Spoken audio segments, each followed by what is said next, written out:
Talambuhay 33. Naganap ang mga pangyayaring ito noong taong Oktubre 7, 1996. Maaga pa lamang ng araw na yaon, ako ay nagpunta sa nagpapaanak o naghihilot na si Manang Lisa dahil pumutok na nga ang panubigan ng aking may bahay. Noong mga oras at araw na iyon, sinabi ng hilot na mataas pa. Hindi pa siya manganganak, yun ang sabi niya. Pero, pumutok na nga ang panubigan.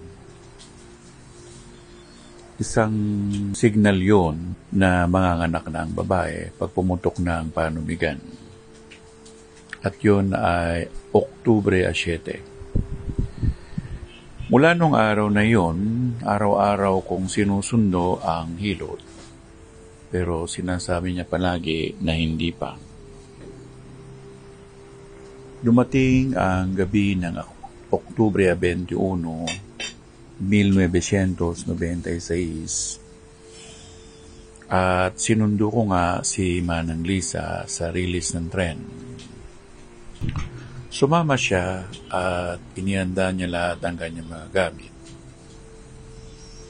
Nung dumating kami sa aming abong-abong, sabi niya, mag-init na ako ng tubig. Nag-init ako ng tubig.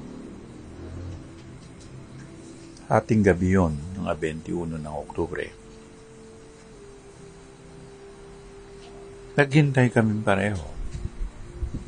Hindi lumalabas ang bata. Pumutok na ang araw.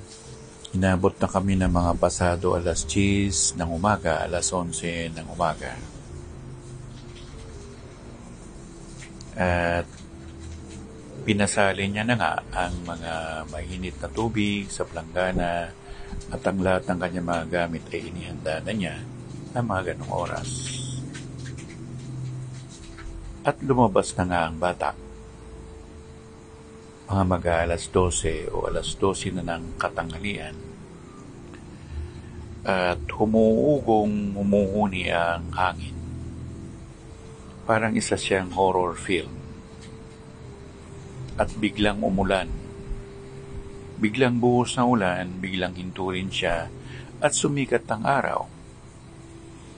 Tirik na tirik ang araw. Mainit. At lumabas na nga ang bata. Pero sinabi ng matanda na, hindi humihinga ang anak mo. Isang hudyat yon sa akin na tulungan ko ang bata. Ang ginawa ko, hiningahan ko ang bata. Samantalang ang matanda naman ay mabilis niyang pinupukpok yung talampakan ng bata. At napapitlag ang bata.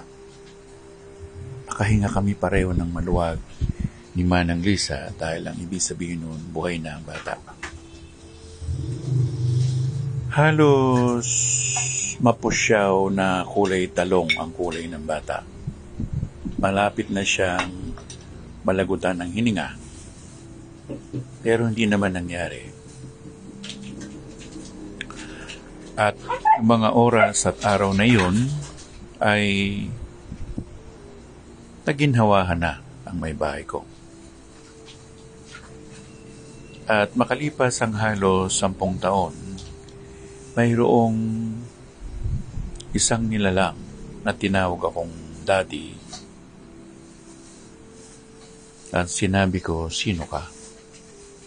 Sabi niya, Daddy, hindi mo ako kilala. Sabi niya ganun. Hindi, sabi ko. Ginawa ng nilalang, pinakita niya mga pangyayari noong Oktubre 21-22 ng 1996 at nakita ko ang ibig niyang sabihin. May kakambal ang bata. Kambal tubig ang aking bunso.